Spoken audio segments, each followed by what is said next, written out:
ga ọ ẹ̀yin tèmi ọ̀gá àwọn tó ti ń dúpẹ́ lọ́wọ́ bá wà sí o lórí àkìtìyàn tó ń ṣe lórí tìrì lẹ́dà náà lẹ ti rí tó ń jábọ́ lamẹ́ríkà báyìí o òun náà ò gbẹ̀yìn lára àwọn amẹ́ríkà òun ni arábìnrin wa sọ pé tìrì lẹ́dà sky is the limit lọ́wọ́ yìí pé bó ṣe ń lọ yìí a tún dúpẹ́ lọ́wọ́ bá wà sí pé èmi kọ́ ló ti ń ṣe báyìí òun náà ló fa táyé currency sókè òun náà ló fa a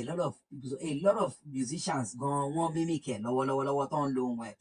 bá wà sí you are just too much in Fuji industry ẹ jẹ́ a gbọ́ accolades wọn fún bá wà sí lórí ọ̀rọ̀ tìrì lẹ́dà ó ti improve gan gidi gan ni tí òun ṣe kékeré I'm very sure very soon tìrì lẹ́dà máa bá àwọn tó wà lókè ẹ̀ tẹ́lómi ò bá ṣọ́ra gan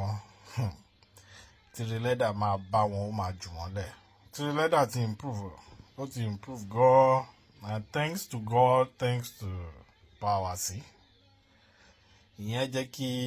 Bawasi ní special place ní heart mi òṣò ní fújì yẹn o Bawasi nìkan ni o Jíbọ́lá Àlàbí Pasuma wọ́n ní special place ní heart mi ní tó bá wù kí anybody máa sọ kẹ́ ẹ pé Bawasi lálábòsí jù bẹ́ẹ̀ lọ èyí náà ẹ ṣe àbòsí kẹ́ fi tún ayé èèyàn ṣe èyí náà ẹ ṣàbòsí kẹ́ fi tún ayé èèyàn ṣe náà àwọn ọ̀gá yín tẹ́ ń sọ́pọ́ọ̀tì ìbá àwọn ọmọ ń tẹ̀ láwọn náà ẹni kan gbé orí àwọn ọmọ yẹn sókè eléyìí Pasuma tẹ̀ tí ń ṣe tipẹ́ náà kò yẹ kó jọyàn lójú but eléyìí Bawasi thank you so much many thanks mo ń wo show tìrì lẹ́dà kan léèní ní Amẹ́ríkà inú mi dẹ̀ ń dádùn tí èèyàn bá gun ẹṣin inú mi kò ní kọsẹ̀ Bawasi ẹṣin lẹ́yìn thanks so much thank you ògo táwọn kan fẹ́ paná nìyẹn ògo tí àwọn kan fẹ́ paná nìyẹn kò sẹ́ni tó tó Ọlọ́run kò dẹ̀ sẹ́ni tó máa tó Ọlọ́run tá yé á fi parẹ́ kò sẹ́ni tó máa tó Ọlọ́run ògo táwọn kan fẹ́ paná nìyẹn Ọlọ́run ju gbogbo wa lọ inú mi dùn Ọlọ́run lọ Pasuma ẹ tó dẹ̀ yẹ kó ṣèrànlọ́wọ́ tí ò ṣe náà ìyẹn ti lọ advice mi fún tìrì lẹ́dà má kàn wo bẹ̀ mọ́ mo mọ̀ pé ó wo bẹ̀ mọ́ lẹ́nu ọjọ́ mẹ́ta yìí má wo bẹ̀ mọ́ let bygone be bygone ẹni tó rò pé kò lè pàgọ́ ni ló kọ́lé alárinrin èmi ò dẹ̀ ń ṣọ̀rẹ́ anybody nítèmi o mi ò dẹ̀ ń ṣọ̀tá anybody tẹ́ bá fẹ́ mọ̀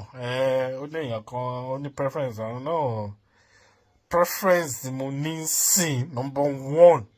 ẹni tí mo ní sínú gbogbo àwọn onífújì tó ní special place ní heart mi èèyàn kan ṣoṣo ní ó ní mo ti declare fún yẹn Àlàbí Pasuma ìjọ tí màá bá wá join Pasuma fans club PFC Gala ìjọ tí màá join ẹ̀ ìjọ tí Àlàbí Pasuma Gala ìjọ tí wọ́n bá gbé Sàràfà Àdìgún wọ UK ìjọ yìí máa wá declare fún PFC tó yanyan mo dẹ̀ nígbàgbọ́ pé kò ní pẹ́ kò ní jìnnà kò ní jìnnà mo ń fi opportunity yìí mo fi appeal sí Bawasi ẹ jọ̀ọ́ ẹ bá mi share fídíò yìí dáadáa kó kọ Bawasi lára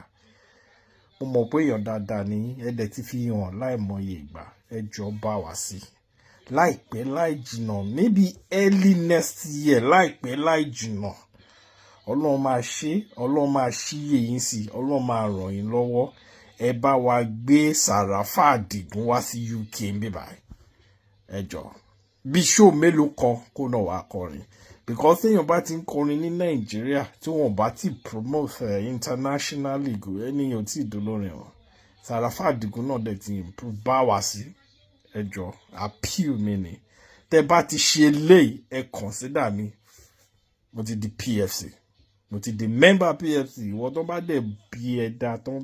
bá tó bẹ́ẹ̀ kò bú Bawasi níbi táwa wà àwa ń bíbà o àwa gidi àwa ń bíbà big time ni kò bú Pasuma níbi táwa wà Pasuma is the #1 Fuji musician to build the structure. Ilé tí Pasuma kọ́ yẹn. Hey. Ilé tí Pasuma kọ́ yẹn. Èèyàn tí Pasuma build yẹn. Tó bá yá, ẹ máa mọyì ẹ̀. Pasuma is the #1 Fuji musician to need solid structure. Solid structure. Respect. Thanks so much, Bawasi.